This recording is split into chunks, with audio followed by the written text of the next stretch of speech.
Welcome back to the Monday Muse. I'm Lee Benson. Today I am discussing the celebration of the Lord's Passion, or Good Friday. I have covered the Passion readings for Palm Sunday on a different episode. The readings from Palm Sunday, or the Passion reading for Palm Sunday and the Passion reading for Good Friday are a little different, but in essence, both of them are centered on the Passion, of course. So I'm going to focus on some of the more unique elements to the Good Friday liturgy, such as the reproaches, the poem hymns, and a little bit of Nietzsche.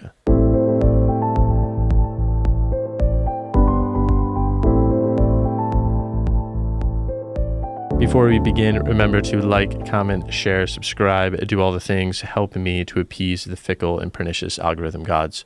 Also, if you have a question and you'd like me to answer it on the podcast, you can ask me by emailing me at BasicallyRelatedPodcast@gmail.com. I'd like to hear your thoughts on today's episode, so please let me know what you think about it in the comments below. I do read all the comments and try to engage with them as much as possible. So we're talking about the Good Friday liturgy. In every Good Friday, or most Good Fridays, I try to read a particular thing to help me enter into this liturgy. And believe it or not, the thing I read is from Nietzsche, and it's his Madman, his Death of God.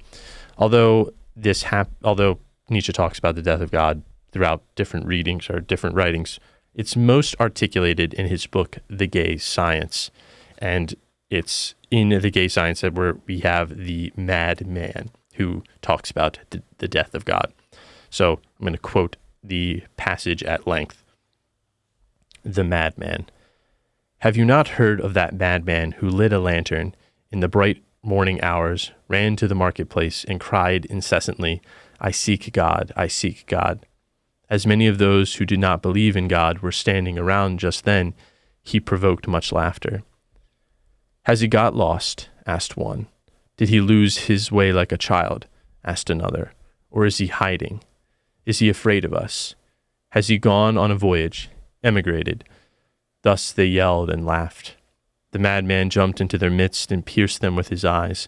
Whither is God? He cried. I will tell you. We have killed him, you and I. All of us are his murderers. But how did we do this? How could we drink up the sea? Who gave us the sponge to wipe away the entire horizon? What were we doing when we unchained this earth from its sun? Whither is it moving now? Whither are we moving? Away from all suns. Are we not plunging continually? Backward, sideways, forward in all directions. Is there still any up or down? Are we not straying as through an infinite nothing? Do we feel the breath of empty space? Has it not become colder? Is not night continually closing in on us? Do we not need to light lanterns in the morning? Do we hear nothing as of yet of the noise of the grave diggers who are burying God? Do we smell nothing as of yet of the divine decomposition? Gods too decompose. God is dead. God remains dead, and we have killed him. How shall we comfort ourselves, the murderers of all murderers? What was holiest and mightiest of all that the world has yet owned has bled to death under our knives. Who will wipe this blood off of us? What water is there for us to clean ourselves? What festivals of atonement, what sacred games shall we have to invent? Is not the greatness of this deed too great for us? Must we ourselves not become gods simply to simply appear worthy of it? There has never been a greater deed, and whoever is born after us, for the sake of this deed, he will belong to a higher history than all history hitherto. Here the madman fell silent and looked again at his listeners. They too were silent and stared at him in astonishment. At last he threw his lantern on the ground and broke it into pieces and went out. I have come too early, he said. My time is not yet. This tremendous event is still on its way, still wandering. It has not yet reached the ears of men. Lightning and thunder require time. The light of the stars require time. Deeds, though done, still require time to be seen and heard. This deed is still more distant than from the most distant stars. Yet they have done it themselves. It has been related further that the same day the madman forced his way into several churches and struck up his Requiem Aeternam Deo. Let out and called to account, he is said always to have replied nothing but, What, after all, are these churches now if they are not tombs and sepulchres for God? So here Nietzsche prophetically envisions himself as the madman. To have lost God means madness. And when mankind will discover it has lost God, this universal madness will break out. So there's an apocalyptic sense of dread in Nietzsche that kind of hangs over this writing. So Nietzsche proposes that we have destroyed faith, or destroyed our own faith in God, and that what remains is only the void. We are falling, our values are lost. Who is to say what is up and what is down? So this proclamation for Nietzsche was not so much a metaphysical proclamation or speculation about the existence or non-existence of God, but rather it was an attempt to give a diagnosis of contemporary civilization. And I think on Good Friday, there is this moment in which God is dead. Nietzsche kind of composed part of this, or kind of conceived part of this idea of the death of God from the Gospels themselves and from the writings of St. Paul, that there's this hint that, though, again, perhaps not metaphysically, at least psychologically, or phenomenologically, God does die on the cross. And if we were to take that and kind of make it a universal or something that lasted more than a day, if it became the norm of society, what would happen? And what would happen is we'd become unmoored. As Nietzsche says, that there would be a madness. There's kind of three ideas that are connected in Nietzsche here. You have the death of God, then nihilism, and then the transvaluation of all values, or the revaluation of all values. And what he's saying here is God dies, then there's madness or nihilism, and then there's the revaluation. And the revaluation is this: who can tell us whether we're moving upwards or downwards or sideways? That there's an ordering and orientation factor to belief in God and to Christ and the cross. That for many, I'll get into this later, but for many of the early church fathers and writers and mystics, the cross is the thing that actually the whole world, the whole universe is structured around. It's the pattern of the universe. And in some ways, some writers would even call it the engine of the heavens, or the engine of the universe. And it's sort of an anchor as well. It's the middle point that everything revolves around. So if that's dead, then we kind of are like a ship, that floats in any direction. And who's to say what direction is correct if we've lost this fundamental principle, this fundamental orienting principle, or ordering principle? Also, this final line where the madman says, "What, after all, are these churches now if they are not tombs for God?" On Good Friday, after the liturgy of Holy Thursday, the altars are stripped and the tabernacles are left open, and the Eucharist is taken out and put somewhere else for a time. And what kind of makes the church living is the Eucharistic presence. And when that Eucharistic presence is taken out, the church is dead. It feels dead. The thing that makes it alive, the soul, almost as it were, is gone. And so it becomes a tomb. The church becomes a museum. I've been to many churches that the Eucharist is no longer there because it has become a museum. It's a historical church, so it's really the value or the thing that keeps it open is tourism. And it does seem like a tomb.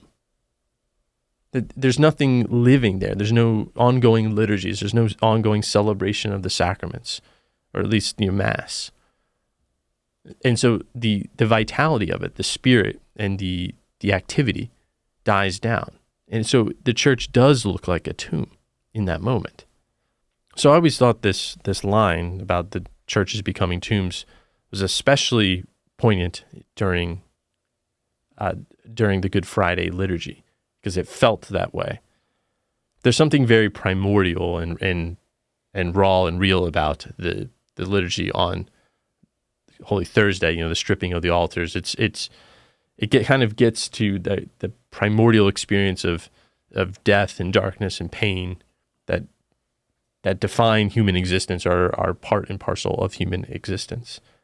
So going on, another unique element to the Good Friday liturgy are the reproaches. And so during the adoration of the cross, whenever one is encouraged to venerate the cross by touching it or kissing it, or bowing before it, this hymn can be sung.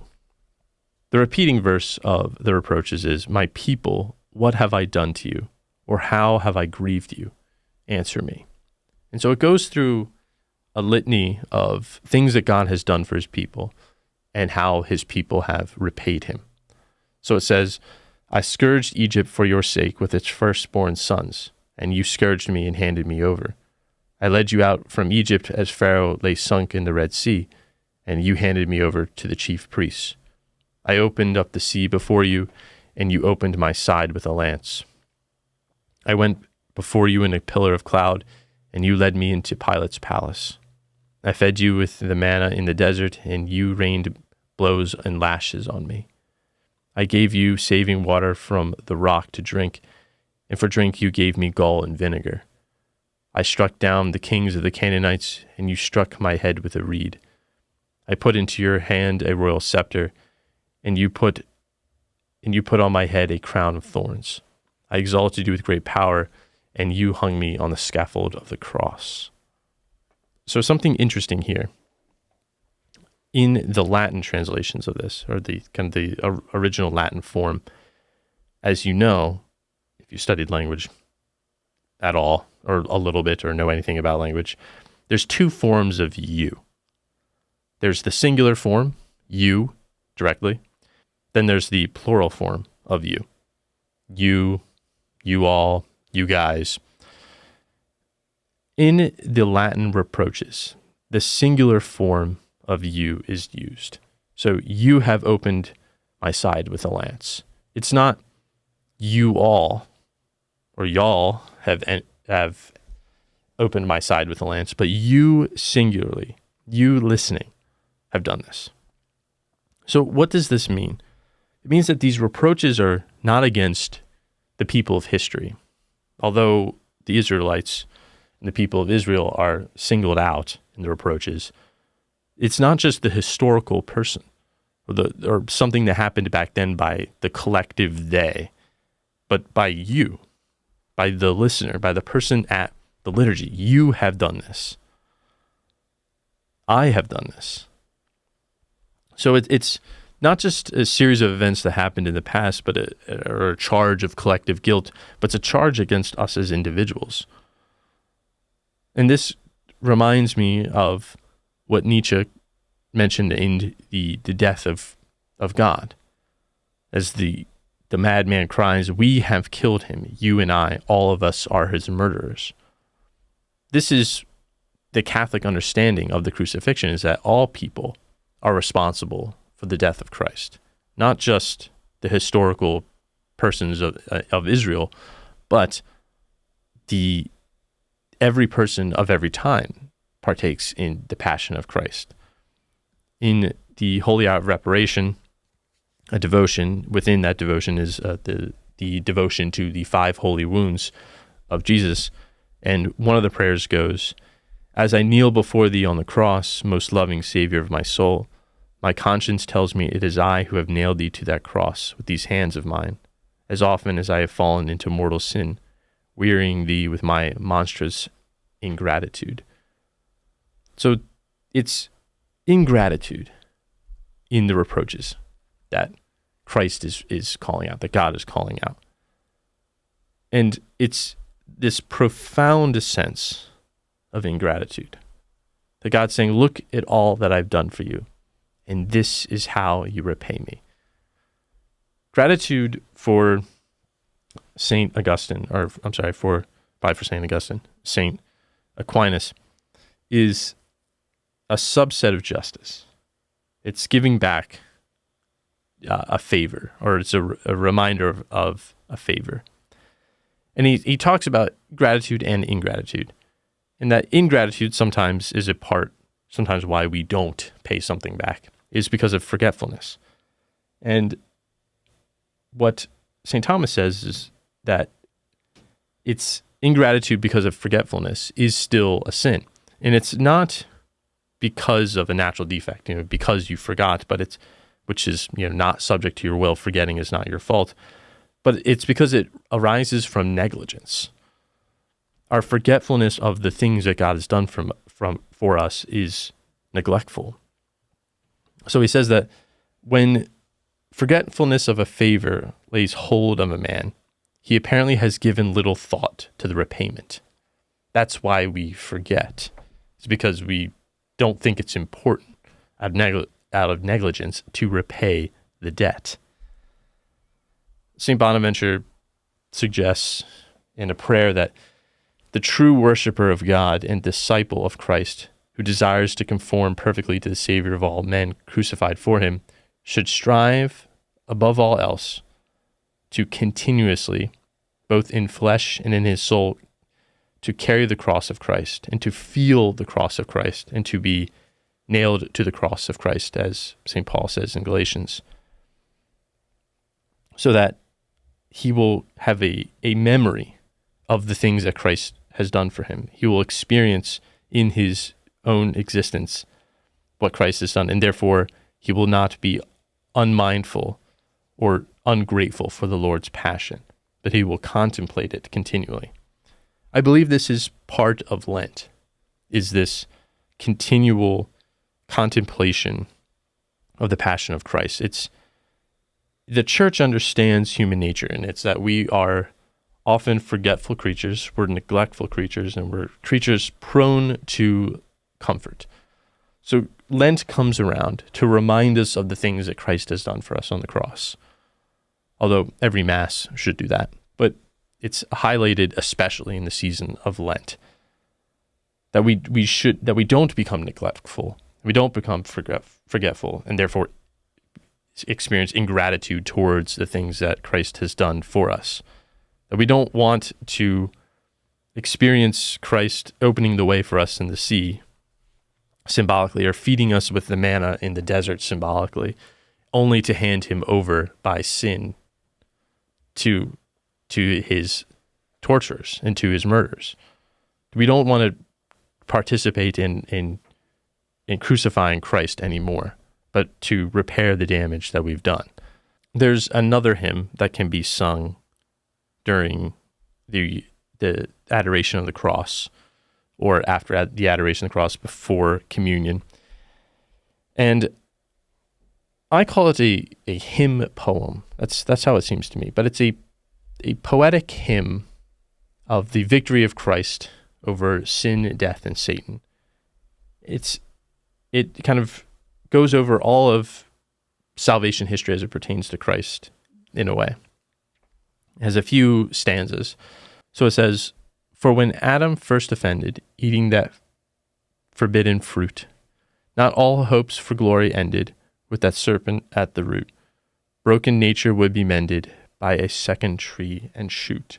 So there's something very important in this little line here, and it's that the cross for the early church, or I should say for the church fathers and how they expanded it today, is that the cross is a cosmic and biblical mystery. That in the cross, both the cosmos and biblical revelation are united. Because it says here that there was a second tree that will come and repair. And what's being referred to here is, of course, the cross of Christ. But there's a union between the tree of knowledge and, in the garden, the tree of life. Remember that Adam and Eve eat from the tree of knowledge, but then they're barred from the tree of life. But what the tree of life is never quite explained. So there's another prayer in the church about Adam and Eve having been conquered by a tree, and now Christ conquering by a tree. So there's this cosmic element here, but there's also a biblical element that the tree of life and the tree of knowledge of good and evil are connected. The second grouping of verses says that, thus the tempter was outwitted by a wisdom deeper still, remedy in ailment fitted, means to cure and means to kill, that the world would be acquitted, Christ would do his Father's will. So there's something else here, that the idea of the tempter, the serpent, being outwitted by a wisdom deeper still. That the cross of Christ is this plan hidden for all ages within the mind of God. That there was still a hope for glory, even in that moment of defeat, but it was a plan that was unknown to humanity, but known in the mind of God. So Christian mystery, this hidden plan, is the manifestation in Christ to resolve to save us, but it's a deep and hidden plan only in the mind of God. That Christ's life is the veil that opens up and reveals what God has planned. So the nature of Christian mystery can be kind of discerned above all else in the saving events and the death of Christ on the cross. Is that death that the ancient Christians saw all of creation in the events of the cross. So there's the two ways, again, of understanding the cross, the cosmic mystery and the biblical mystery. So as the cosmic mystery, it's God from the beginning of time, kind of secretly looked upon the coming cross of his Son. And so that pattern is stamped on the foundations of the world. It's that hidden mystery, again, or that wisdom that's deeper still, that outwits Satan. The cross has become the ground plan, the building plan of the universe. There's a Byzantine devotion that has a cosmic interpretation of the mystery of the cross that says that the cross is the atonement of the universe. And it's kind of the bounds that keep the universe together. In the West, we would say that in the suffering of Christ on the cross, his arms outstretched, he embraces heaven and earth. You have the two or the four dimensions of the cross, up, down, left, and right. He takes all of the universe into himself in the cross. So the cross becomes the epitome of the laws on which the world is founded. So in the cross is also the primal beginnings of the world's foundation, and the end of all worldly happenings are united. The beginning and the end are fitted in the cross. So the mystery of the cross is reflected in all of the universe. For the ancients, they saw the wings of a bird, the shape of the bird. They saw the axis of the planets. They saw the shape of man when he prays. Everything was in some way a reflection of the stamp of the cross as a cosmic mystery. There's a saying by St. Ignatius of Antioch that says that the wood of the cross supports the engine of heaven, strengthens the foundations of the earth, and brings people to life who are attached to it. I think that's a very interesting phrase here, that the cross is the engine of the heavens. It's the thing that apparently allows the universe to function and to grow and to have some sort of coherence to it. St. Edith Stein, or Teresa Benedict of the Cross, she kind of goes on about this logos theology. And she says that the Lord of being is also the Lord of meaning. God, the Lord, fills things with being, and by filling them with being, he also fills them with meaning. So she goes back and she looks at the beginning of St. John's Gospel and says that in the beginning was the Word, in the beginning was the Logos. She also says that this could be translated, in a loose sense, in the beginning was meaningful existence. So if we go back to Nietzsche, he says that the death of Christ, the death of God, the death of the Logos is the death of meaningful existence. This is why we're unmoored. And he says, what's up and what's down, what's left, what's right. You take out the cross that has those dimensions, you lose meaningful existence, and therefore, who's to say what's up and what's down? We're kind of just floating in space, as Nietzsche says. So as a cosmic mystery, the cross is the ordering principle, the ordering pattern of everything. Again, the whole life of Christ is a revelation of God, and I would say the revelation of universe and man. It's everything. It's not just this saving act, and although very important, and it's not just a cruel death of a man on a cross, an innocent man, but it's a revelation of reality itself, that at the core of reality is self-sacrificial love. So the second element of this biblical mystery that we see in this poem that we have on Good Friday is the biblical mystery, the biblical aspect of the cross. So the cross gives expression to the kind of the fundamental laws that govern the world and what happens in the world. But yet it's also the pattern in the center of the whole biblical narrative of salvation. The climax in the drama enacted by God since the beginning, since the fall of Adam and Eve, is found in the cross. The cross is the plan of God for redemption that was hidden, that was unknown, and outwitted the serpent. So in Christian theology of symbolism, everything that is revealed by God in the Old Testament is connected to the New Testament. And this is especially true, like I've said, of the tree of life. Tree of life is revealed because of its relevance to the cross. Again, Adam and Eve are barred from it. So someone like Justin Martyr says that the old covenants contain all the mysteries of the Logos, including the mystery of the cross. That the mystery of the cross is in some ways hidden in the Old Testament and wants to be revealed in the New. St. Augustine says this is why the veil in the temple was rent, that all the mysteries in that moment, when the veil is rent open, are revealed from that moment on. So the tree of life is connected to the cross of Christ.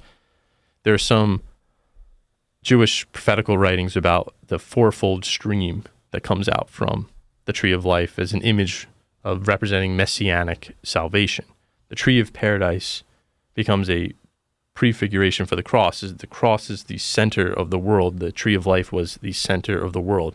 So the cross becomes the center of man's salvation and the drama of humanity. There's a legend of that Golgotha is the same place Adam was created and the same place where he lies buried. So the tree of life in the midst of paradise is this prefigurement of the redeeming cross, the true tree of life. The cross was set up in the middle of the world. Wherever heaven and earth meet, especially in the cross, that's the highest place. That's the center of the world. So we see an intimate connection between Adam and Christ. That Irenaeus says that because we lost the Logos through wood, it was therefore by wood, again, that salvation would be revealed and restored, that we would regain God through wood as we lost him. He says that there's two nations that are united. He says these two nations are the Greeks and the Jews.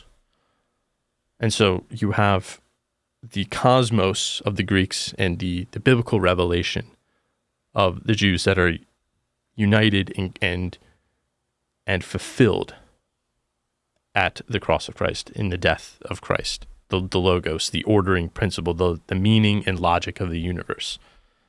And I believe all this is sort of playing itself out in this hymn poem again. You have a lot of great imagery here. You have that Christ was sent from the heavenly city, his pre-existence, and he comes down as a hero. You have him, a tiny baby crying, who was the founders of the seas, talking about Christ's kind of pre-existence, but yet also the fact that God chose to become a tiny infant, and that from his infancy to his death was a full revelation of who God is.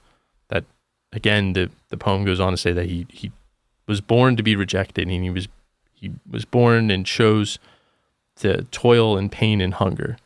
All this is not to say that life is simply pain, but to, again, if we remember that Christ is the pattern of the universe, that at the core of the universe is sacrifice. And God had to reveal that to understand what is this all about? What this is all about is a self-giving to the highest thing. There's so much in the liturgy of Good Friday. I could go on for a while, but I think I will stop it there for today. If you have any questions, you can email me at basicallyrelatedpodcast@gmail.com. I'll answer them on the podcast. Additionally, if you enjoyed this podcast, please like, comment, share, subscribe. I will see you next week. Thank you for listening.